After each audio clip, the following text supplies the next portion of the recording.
They're coming at us from all sides.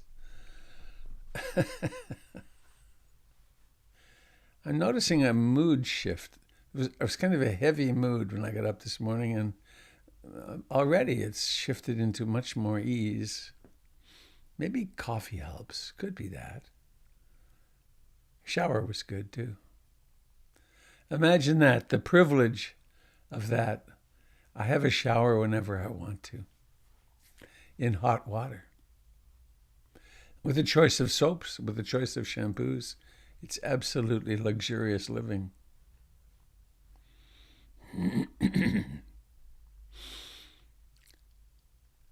So, Portland Insight Meditation Community, portlandinsight.org. So much happens through PIMC. And in a couple of months, we'll actually be re-inhabiting the building once the construction is done. I don't remember if I announced, but there was another delay of at least a week because somehow or another something was miscalculated. And in a building of our size, we should have one more toilet. And so there has to be an appeal to the city that they likely will grant. But it has to go through the appeal process. So we're finding our way. It's a building project. So I have a lovely poem. It's actually a very traditional teaching this morning. I forget which sutta is. It's the sutta about Bahia. I've got it here as Bahia gets it. So thus have I heard.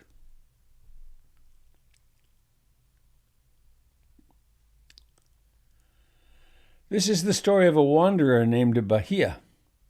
He stopped the Buddha on the streets of Savatthi and said, "Venerable Sir, you are the Shramana Gotama. Your Dharma is famous throughout the land. Please teach me that I may understand the truth." The Buddha replied, "We are on our alms round, Bahia. This is not the right time." "Life is uncertain, Venerable Sir. We never know when we're going to die. Please teach me the Dharma." This dialogue repeated itself 3 times. 3 times over, the Buddha said the same thing, and Bahia responded in the same way. Finally, the Buddha said, "When a Tathagata," which is how he referred to himself, when a one such gone is pressed 3 times, he must answer, "Listen careful, Bahia, and attend to what I say. In the seen, there is only the seen. In the heard, there is only the heard. In the sense, there is only the sensed. In the cognized, there is only the cognized. Thus should you see that indeed there is no thing here. This, Bahia, is how you should train yourself. Since, Bahia, there is for you in the seen only the seen, in the heard only the heard, in the sensed only the sensed, in the cognized only the cognized, and you see that there is no thing there. You will therefore see that indeed there is no thing there. As you see there is no thing there, you will see that you are therefore located neither in the world of this, nor in the world of that, nor in any place betwixt the two. This alone is the end of suffering." Upon hearing these words, Bahia was immediately enlightened.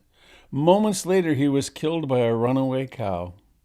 So he was right. Life is uncertain. Later, Bahia was awarded the title of the disciple who understood the teachings most quickly. I've heard this spoken in a different way that's even clearer, I think.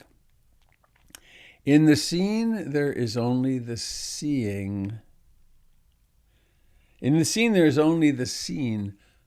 No seer is to be found. In the hearing, there is only the heard. No hearer is to be found. And so on.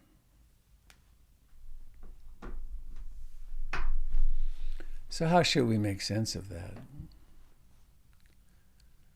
Well, we practice that every morning. In noticing the rising and falling of the breath, we're noticing the rising and falling of the breath. But even that language is wrong. It says we are noticing. There is noticing. In the hearing, there's only hearing. So let's practice. Let's sit.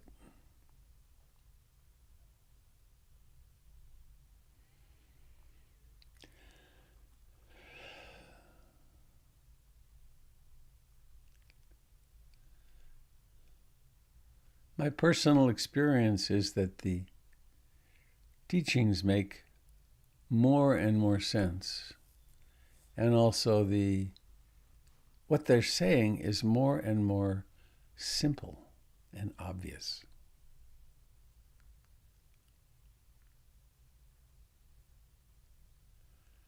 So please become aware of where the buttocks press against the chair.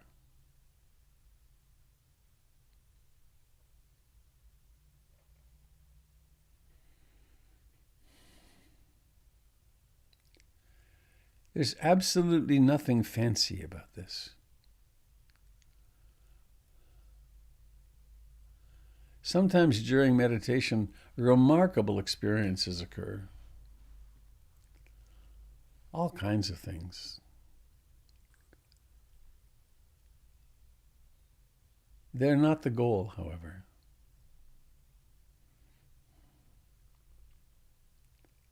They're just phenomena occurring.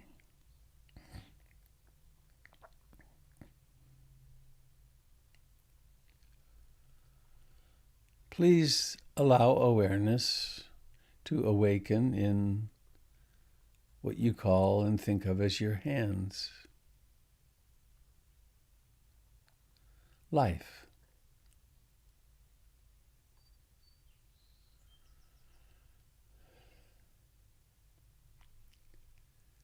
And there is breathing in and breathing out.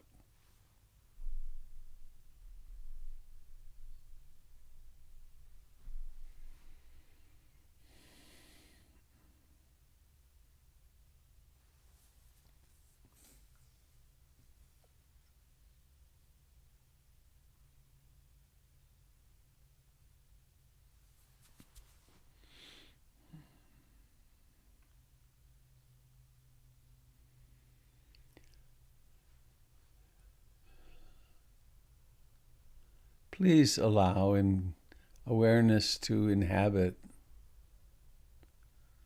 what you think of as your feet.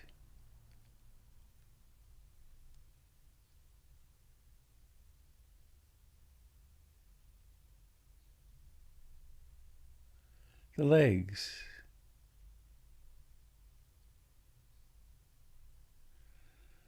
Again, it's nothing fancy, it's just awareness of what's there.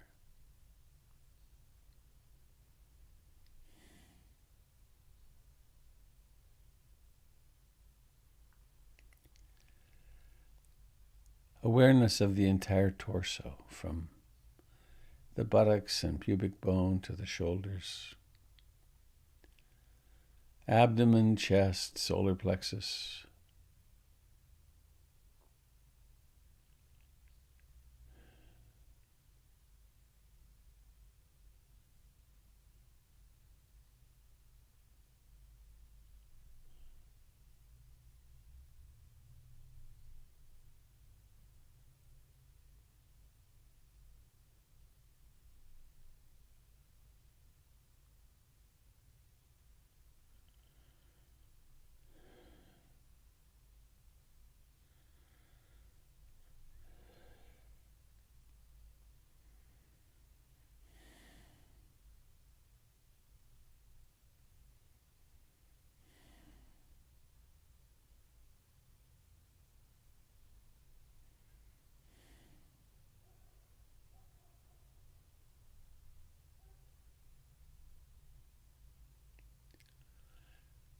allowing awareness to open in the hands and arms.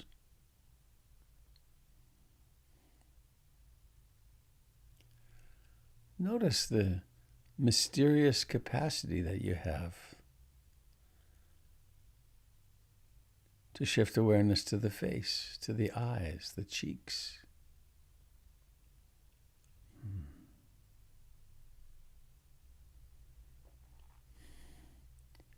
So there's this whole cloud or mass of sensations, which is the body.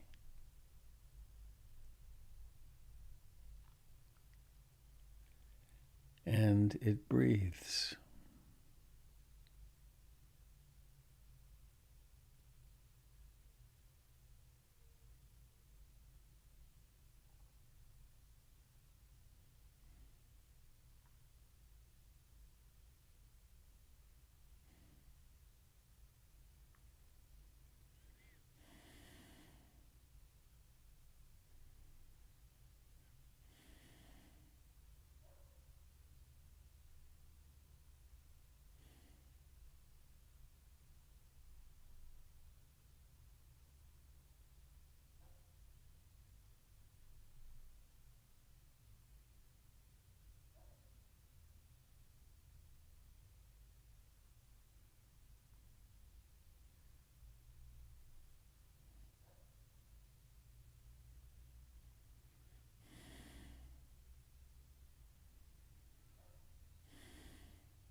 We don't need to add anything to the sensations of the body.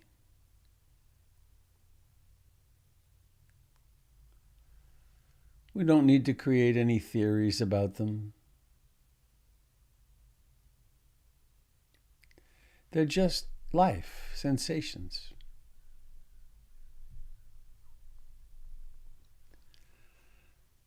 When sounds come, like this voice or anything else, hearing occurs. Perhaps meanings are generated. There's no need to embroider anything.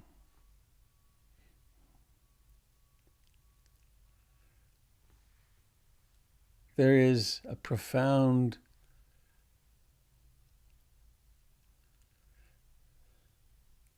relinquishment or great ease in not having to interfere with anything.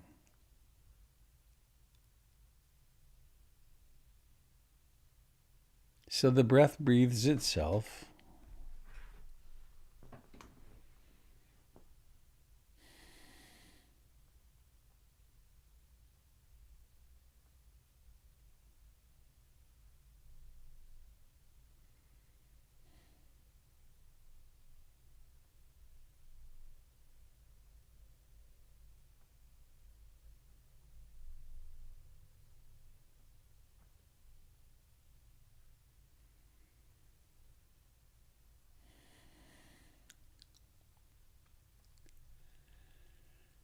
And we can remind ourselves of the refuge in being awake, in knowing what's happening. And this is the Buddha. It's not a person. It's a mystery. In the Dharma, in what we experience, what we encounter, as well as the map of practice, the strategies that we're using.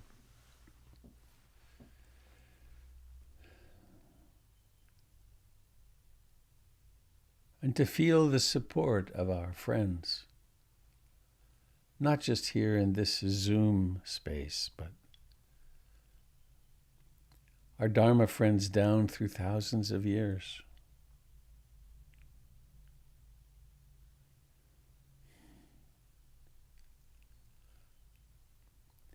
We have practiced in the far reaches of Mongolia, in China, the caves of Afghanistan.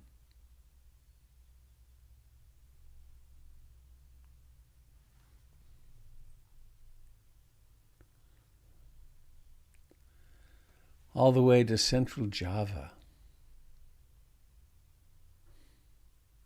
Tibet, Japan, and now all over the world. In this moment, there are many, many people sitting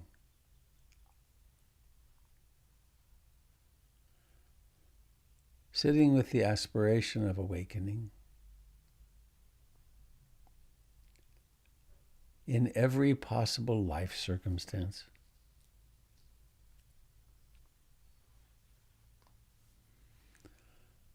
From great wealth to utter poverty.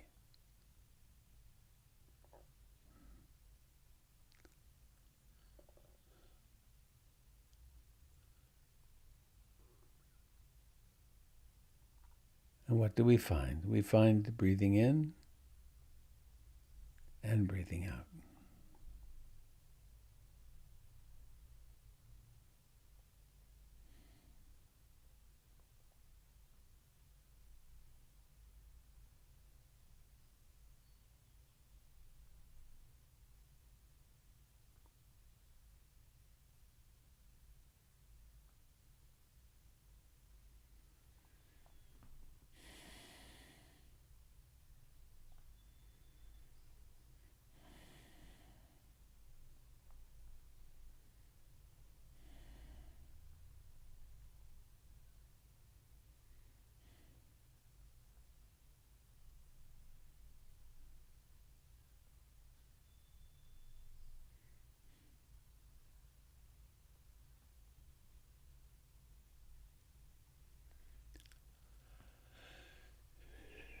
There may well be thoughts.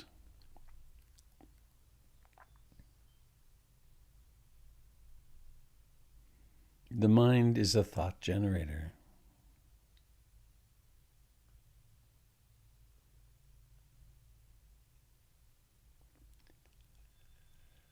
Let us notice these thoughts when they arise.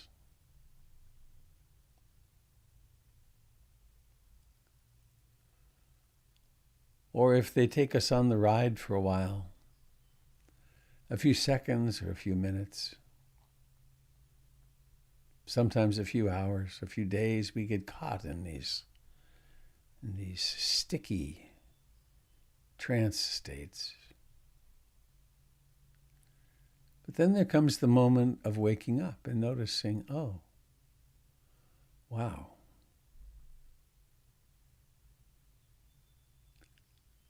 And then here I am again. Here is this knowing.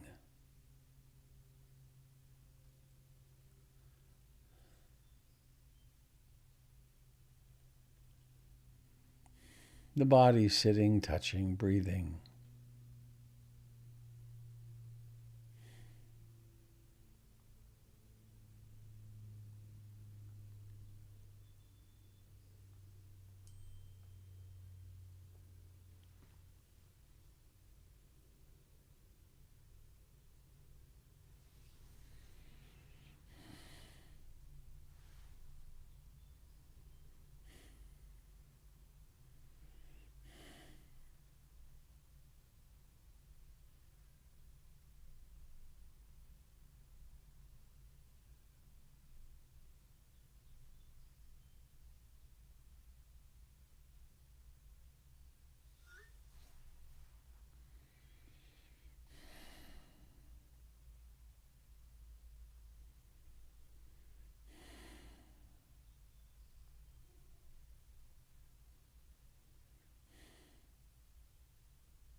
This is the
moment at a time, one moment at a time.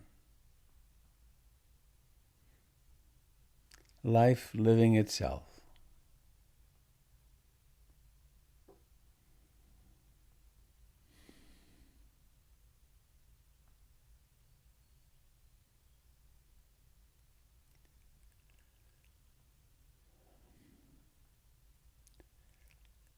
Every now and then,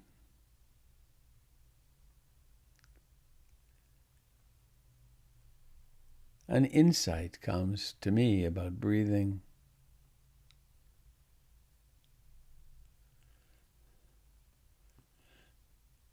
Sometimes it's terrifying. Other times it's just joyful.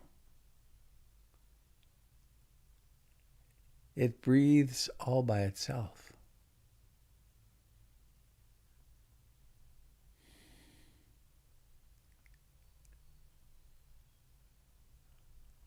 It has a beginning, a middle, and an ending.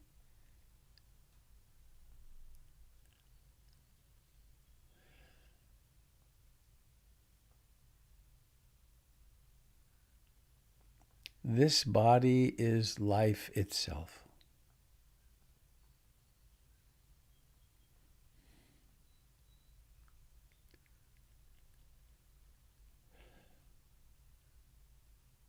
It's not separate from the earth. It is the earth.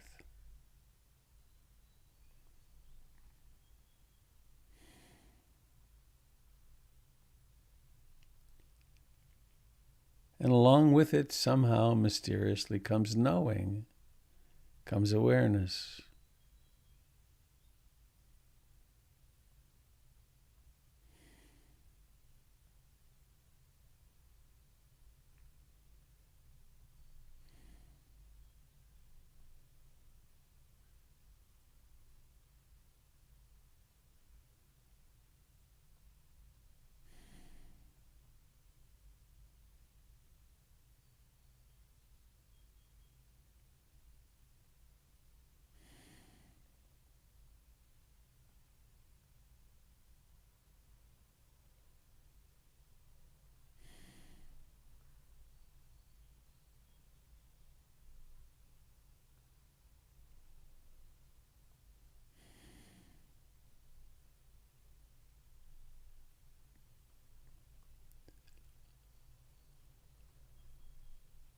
There is in-breathing and out-breathing.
Allowing our practice to be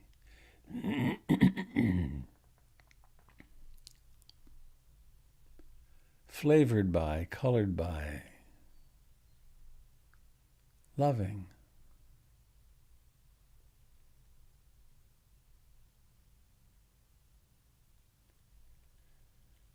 I aspire to love and accept myself exactly as I am in this moment.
In addition to bare attention and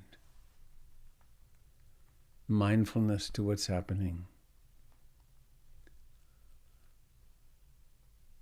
we can also use strategies like self-forgiveness.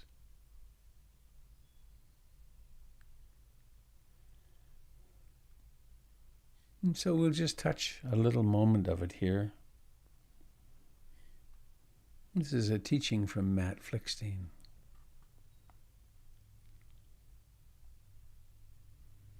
Imagine yourself sitting across from yourself right here.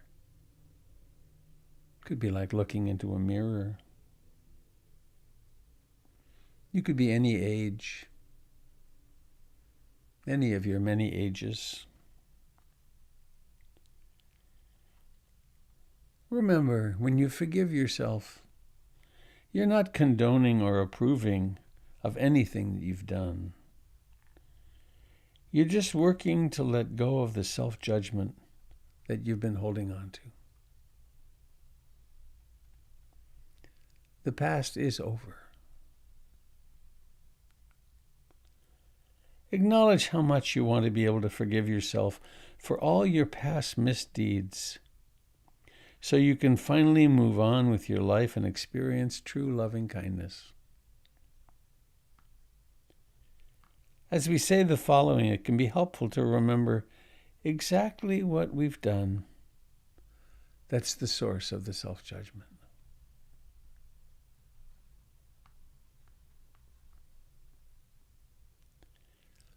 Calling yourself by name, say, I forgive you.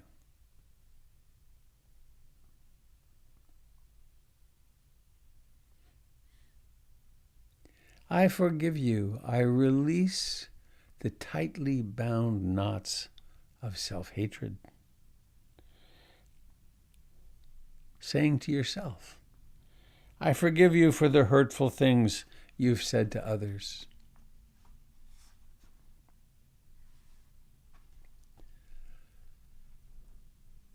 I forgive you for the hurtful things you've said to yourself.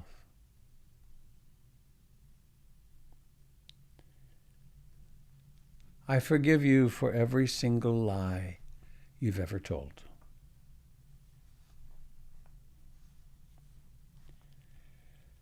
I forgive you for all the things you've done throughout your life that hurt other people, no matter how unskillful or harmful these things may have been.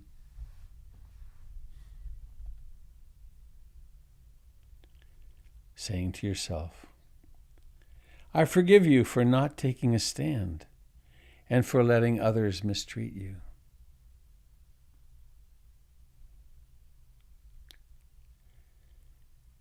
I forgive you for being human and for being imperfect.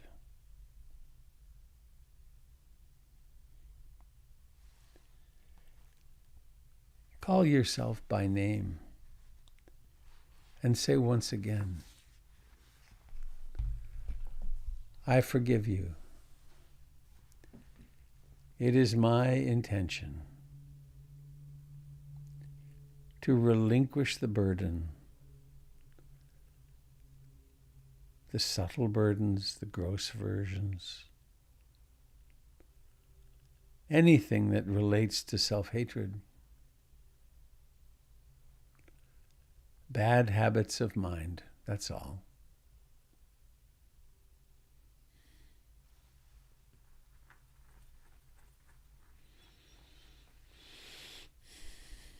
This probably won't result in a relinquishment of all the old holding on, but it's a beginning, it's a reminder. We're not asking for forgiveness from some other being, some energy outside ourselves. We're initiating a willingness to let go of the burning coal of hatred that we hold in our own hand. I forgive you, to yourself.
I have a loving kindness practice I want to share with you. I shared it at least once in the depths of the pandemic and in celebration of what appears to be the winding down of the pandemic. I'd like to share it once again, and I think I have the technology figured out that it'll work. So we'll see.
Hope comes from the place where the hurt comes. I said, hope comes from the place where the hurt comes. I said, hope comes from the place where the hurt comes. I said, hope comes from the place where the hurt comes. I said, hope comes from the place where the hurt comes. I said, hope comes from the place where the hurt comes. I said, hope comes from the place where the hurt comes. I said, hope comes from the place where the hurt comes. The part of you that is not alright, yeah, is also the part that loves the light. And the part of you that is suffering is the part that calls in change. And you don't have to feel ashamed. There is nothing to forgive. The part of you that is crying out is the part that wants to live. Yeah, hope comes from the place where the hurt comes. I said, hope comes from the place where the hurt comes. I said, hope comes from the place where the hurt comes. I said, hope comes from the place where the hurt comes. When your world is burning down, well, getting hot is a sane reaction, but one in need of action, because your spirit needs protection. So gather up your sinew and gather up your affection. Hope is not a feeling. Hope is an action. It's hard enough to get out of bed. From the place where the hurt comes. Maybe I don't want to read it. From the place where the hurt comes. Anyway, congratulations. We are not all right. We are not all right. I'm gonna fall down on my knees. That's not living. I'm gonna say, will you help me, please? That's not living. I'm gonna say,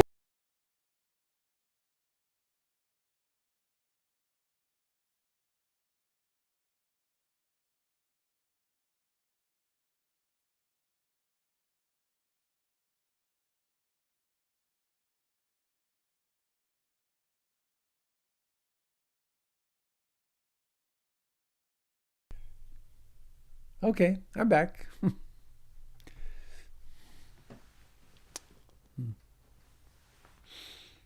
morning, Robert. It's Kathy. Hello, Kathy.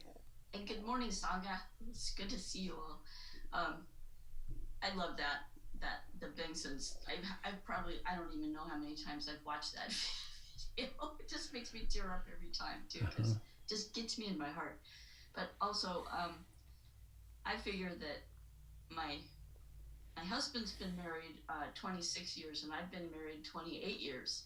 And so we just basically add those together, and we come up with a bigger number that way. We should get some credit for what's happened in the past. Anyway, but as I was, before you did the forgiveness meditation, the thought occurred. It was a thought that came through. It says, there's nothing I have to do to earn my love for myself. Just in the same way, there's nothing my son has to do to earn my love for him. And it just kind of just was such a helpful thought to me. So I wanted to just share that.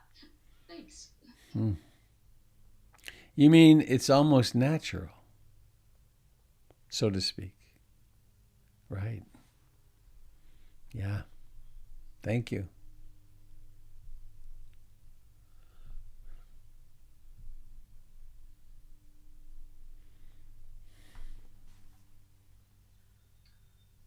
Robert, it's Carol. Hello, Carol. Hi. I wanted to give appreciation for the meditation this morning, and as well as this forum to be able to share, because I've been dealing with some strong emotions and thoughts in relation to, for the last couple of days, in relation to a friend who chose not to keep going on, but chose to end her life a couple of days ago through a medical assisted death. And and she didn't have a terminal illness. In Canada, the legislation has opened up recently to include mental challenges, including depression, and she had a very hard time loving herself and accepting love, and really struggled over the years. She was one of my first yoga students on Quadra, and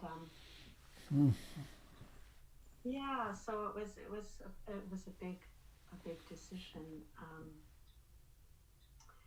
and it's been very, very hard on her closest friends.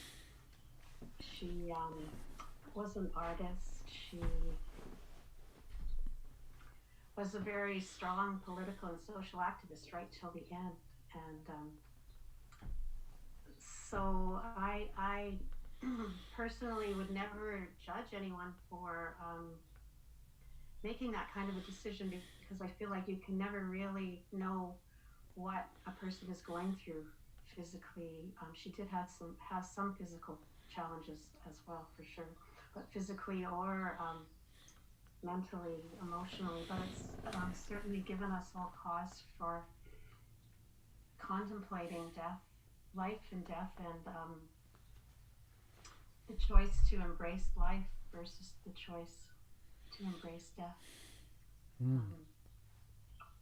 I'm not sure if you have any thoughts on any of that from a Buddhist perspective. It's just left a lot of people reeling and just trying to come to terms with that decision.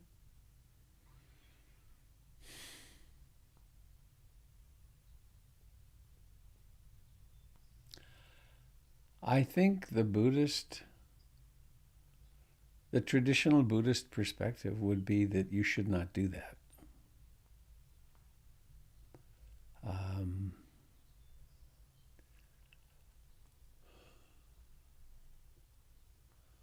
I've been present with two people who ended their life that way. One was the husband of one of our teachers, Kate, former teacher.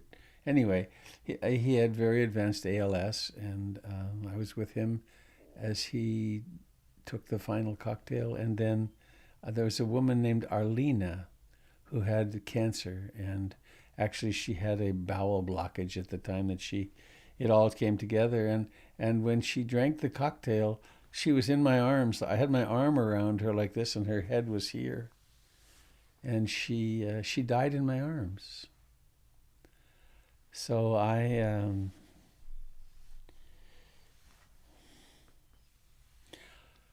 also one of my old mentors.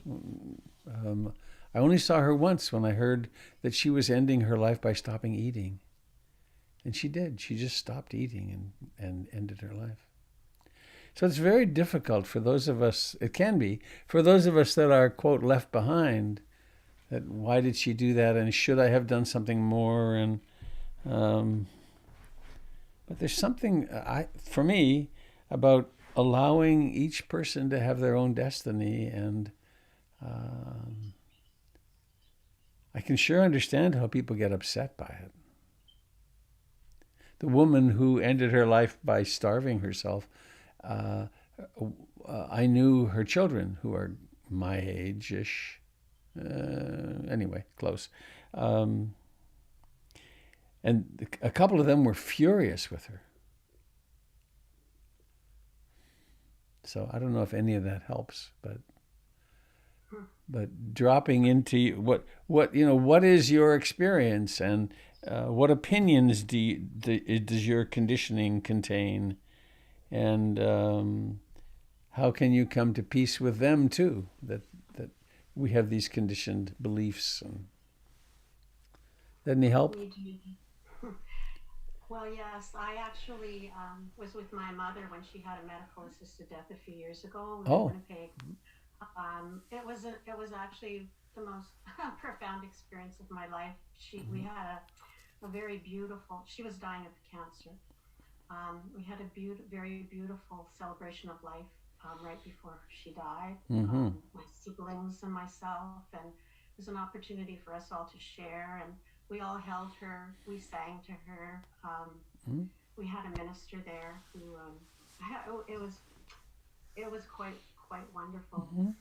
But I guess the difference in this case is for people is that it wasn't a terminal illness, and so it's been a lot harder on people.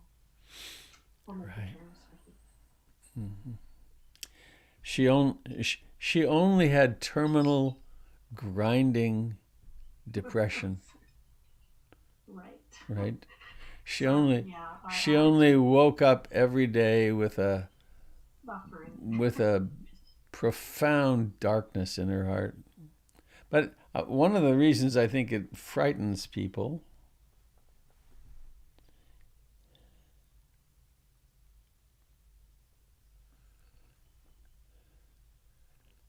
is that it's there in all of us. I don't want to go on. This is unbearable. And so there's a projection of self onto her, and then I typically we'd rather be angry than confused or frightened or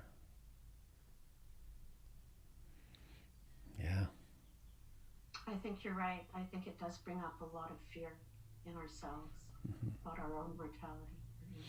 It's funny. That is helpful. I have an association that way back when my first marriage was ending, there were several couples with whom we were friends, and a couple of them withdrew from us completely.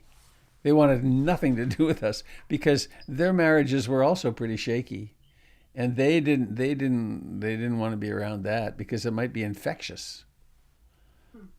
So.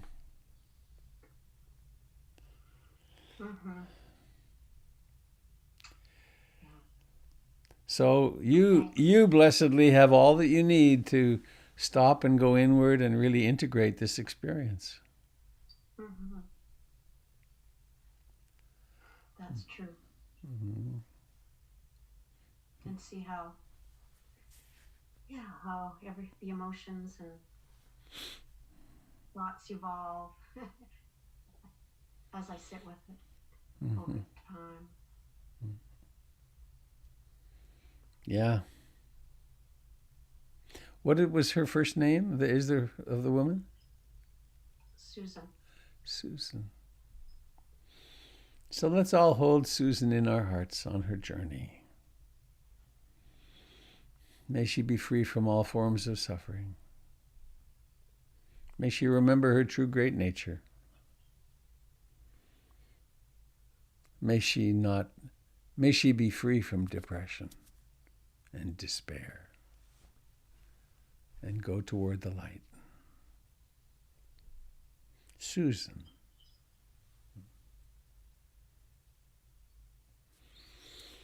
Thank you, Carol. Thank you, everyone. Appreciate you all so much.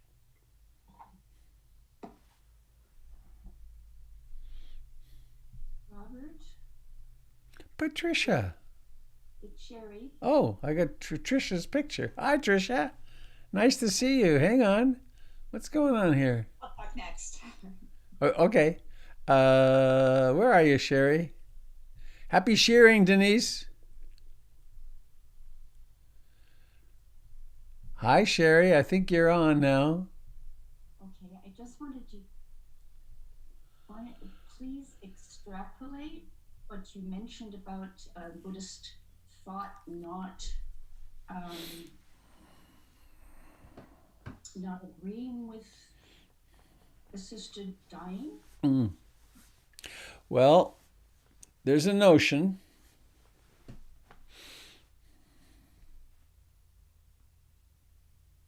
that each being is living out their karmic destiny, and to intrude deprives the person of working through that which is to be worked through in this lifetime.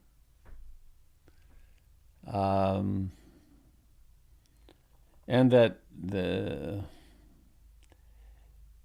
there's the notion that if you were to end your life, you'd start right where you were in the next life, since you didn't finish the job, sort of. And I don't think I'm doing this justice.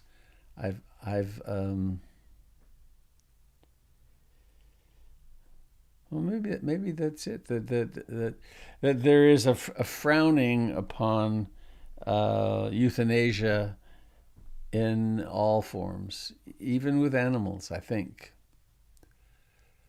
So this is one of those places where I have to say, around the teachings, I don't know about them. It's not. I think that in my own case that I would make use of medically assisted suicide in certain circumstances. And that part of for a person who does that, a part of their destiny, a part of their karmic flow is being in a context where it's possible to do that in a very thoughtful, measured way. Yeah. But if there are no individual selves that continue on into a next life, how does that? I don't. Yeah. We get into the great don't know here, and then it's one of those moral and ethical questions that I think each of us must wrestle with and come to terms with ourselves. I'm having a feeling of wanting to be clearer, but that's as clear as I am right now. Thank you. Trisha, hello. Hi. Hi. Hi. So lovely to see you, incidentally. Yes, lovely. Are you on our continent? I'm in Portland, yeah. Hooray. For a while.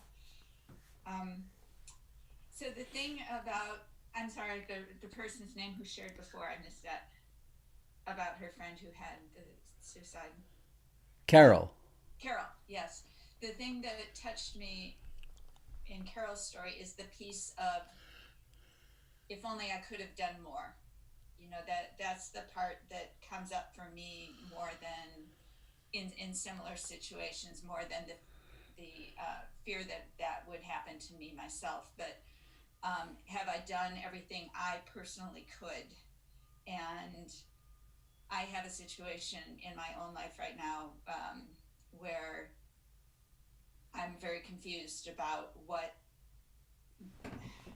the limits of my caring and responsibility should be to assist this person through this very difficult time that they're going through. And I can see how friends of Carol's friend may also be thinking, oh, you know, should I have done something more to be able to help this person, to share my joy so that she could participate more in the joy of life as opposed to the hard parts.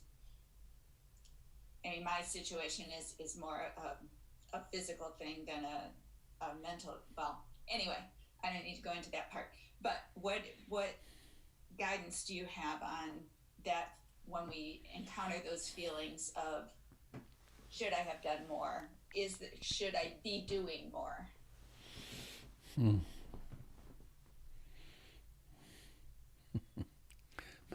My first thought is from Marshall Rosenberg that should is the most violent word in the English language. Okay, so rephrase it then. So there isn't a should, but what is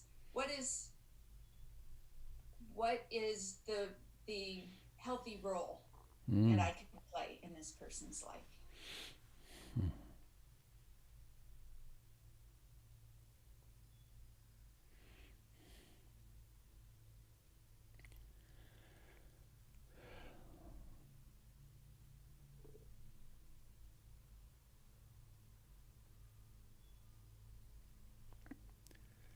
I really have to work for clarity on something like this, because my conditioning from childhood was I was so fused with my mother that I had no idea what healthy boundaries were.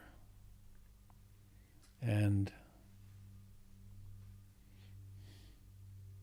so what would you think of this? You have absolutely no responsibility to this person.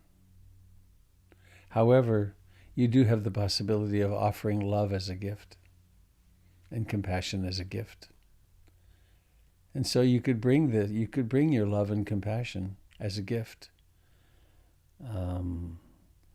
and simultaneously be very attentive to your own limits and your own capacity, and to realize that they're living their own destiny and they're bumping into you, and you may have some influence upon them, but they really are living their own destiny. And your greatest, you can be as loving and generous and compassionate and sharing of joy as you want, and they may still go, they will follow their own destiny.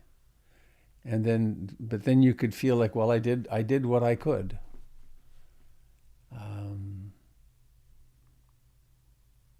Is that making sense?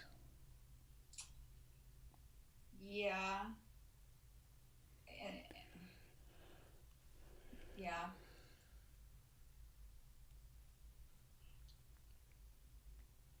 Something's not.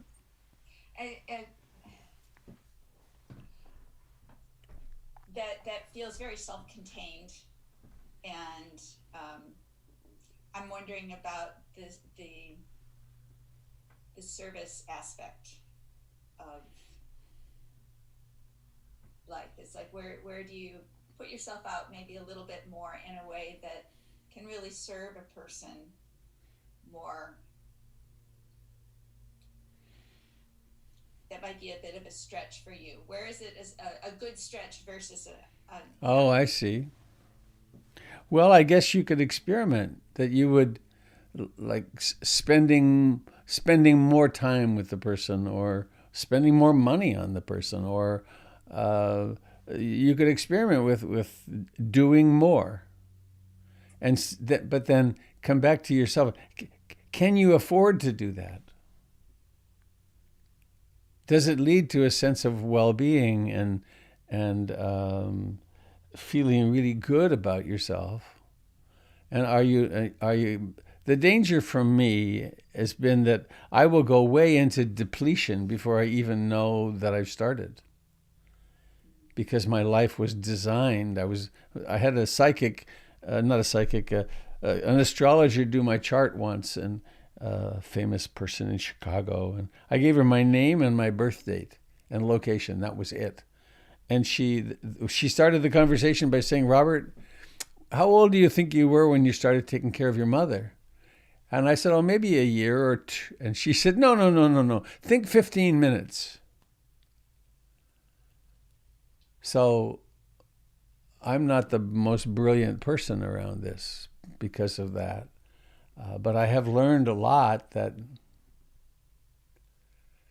it's not my job to save anybody. I can't save anybody. I can throw a line, and my sense with the Dharma is, here's a set of tools and a practice that can change your life. And it's up to you whether you use it or not. And I will accept whatever your destiny is. There was an experience early on. I was working in adolescent residential treatment, and there was a boy that came along who I kind of fell in love with. And he was very self-destructive. And I feel sad as I talk about it. He ran away, disappeared. And the day before, I spent like 2 hours or something with him. And I was desperate. I was desperate to save him. And then he disappeared. And I had painful dreams, and I had made his destiny my problem. And his destiny. Oh, actually, I had one of the dreams. I remember now. The dream was that he was floating up away, and I was clutching after his feet, trying to catch him. And that was really, and I was getting good supervision at that point, and my supervisor pointed me back to, well, this is really about you, Robert, about your desperation to save him, and that's a long time ago now. But to realize that the people in our lives, the closest people in our lives, still have their own destiny, and they may not follow our guidance or our prayers or our love or our bringing them the best moods or dinner, or they have their own. Actually, this reminds me of another interesting association. I think the Mahasi Sayadaw came to America one time, great master in Burma. He came one time, and there was a 10-day retreat that I had the privilege of attending.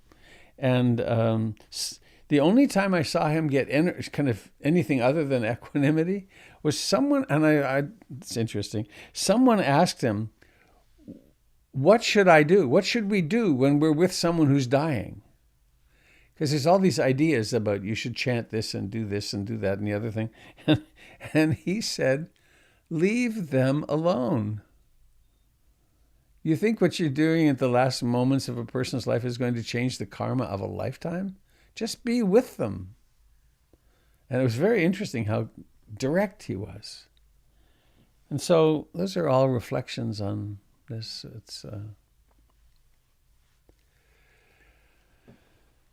There's the practice of equanimity, which is, there's the practice of loving kindness, which you're very familiar with, and compassion, which you in particular, my dear, are profoundly capable of. And then there's sympathetic joy, taking delight in the happiness of others and the success. And then there's equanimity, in which the statement is, all beings are the recipients of their own karma. Not by my wishing or doing or acting does a person have their experience. It comes from their own from inside. Where I guess also having that person in my life is part of my own karma too. Yes. And they provide an opportunity for your beautiful compassion to act. Yeah, and a place for me to learn about boundaries and service. Yeah. Amen, sister. Thank you. It's helpful. Thank you. Lovely to see you.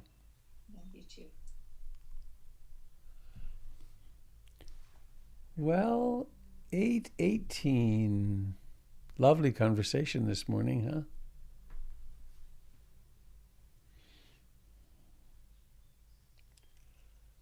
huh?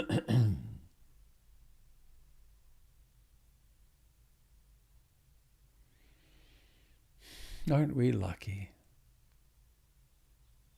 Lovely conversation, and we all want answers and direction, but it's a mystery.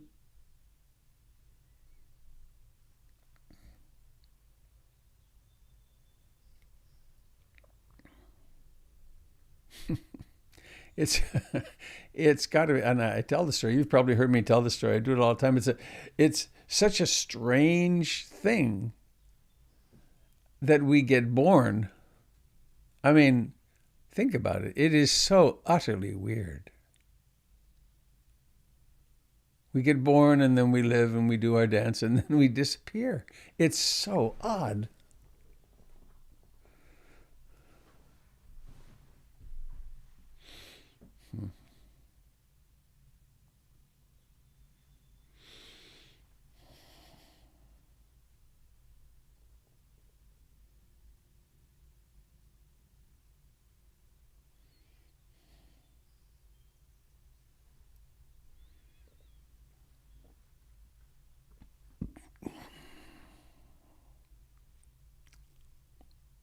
Robert, it's Birch. Hello, everyone. Portland. Hope you're able to stay cool today.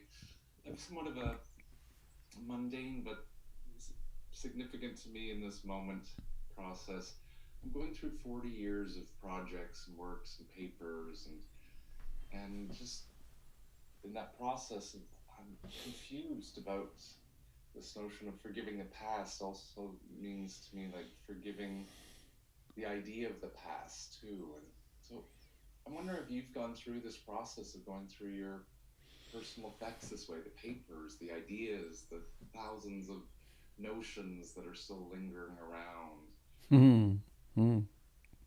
And part of me just wants to dump it all into the recycling and have a lovely cry and let it go, and other parts of me kind of, do I need to go through the minutia of what was? Had any experience? I do have a parallel experience, which is some years ago I burned all my journals. And the motivation from it was, partly it was like, let go of the past, but mostly it was, I do not want my children reading this stuff when I'm dead. I mean, I use my journals as for psychological exploration, psychospiritual exploration. And sometimes I would take a poll, 2 polls, and argue them with myself. And so lots of shadow material, and so much poor me, and whining, and oh my goodness, and writing stuff about their mother. So when I did it, I had a really nice fire, and I thought, well, I'll look them through. And I read maybe 3 paragraphs of one journal, and I thought, good God, I don't need to re-inhabit. I lived this. This is done. And there really was, why remember the minutia in my case? And then they burned, and it was really quite a relief. My daughter recently said, I wish you hadn't done that, Dad, because I'd like to be able to read about your life. And I said, well, gosh, Tara, there's hundreds of hours of YouTube. I mean, you can see me in life, and I'm not that different when I'm teaching than I am otherwise. And besides that, here we are right now, so why don't we just live right now?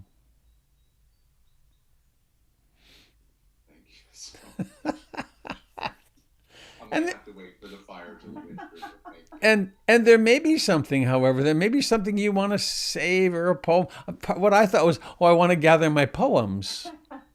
But so many of them were full of self-pity, and it was a tragic, a tragic set of books. I hear the created lightness in your being.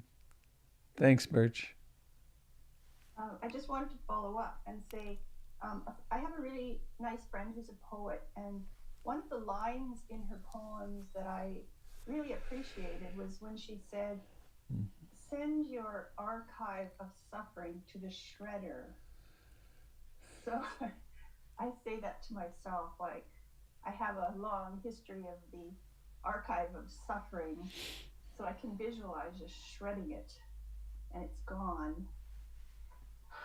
I also discarded my journals, and now I keep a journal of what I do, because I can't remember what I did last Saturday, but I really want to. So I write, went for a swim or went for dinner, and I find that quite helpful, because then when I look back on it, it's not obsessive rambling about suffering. It's like, wow, did I ever have a good life? I had all these friends and did these fun things, and it's good to remember. Yeah. Thank you. Thank you so much for the teaching, Robert. I greatly appreciate what you're doing. Well, thank you very much. It's wonderful to be here with you, of course. Well, friends, I must go. I have a 9:00 appointment I need to get to, and a little breakfast in between. So let's sing our way out of here. Bhavatu Sabe Mangalam. May all beings receive all blessings. Sadhu, sadhu, sadhu. Please unmute. It's kind of fun that way. Bhavatu Sabe Mangalam. Bhavatu Sabe Mangalam. Bhavatu Sabe Mangalam.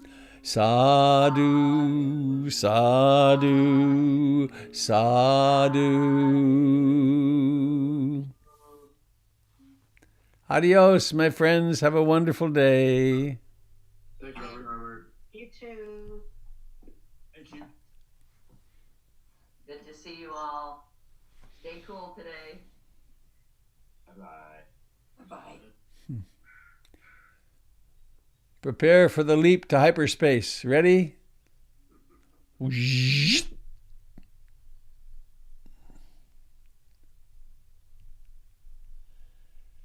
Goodbye, Facebook friends.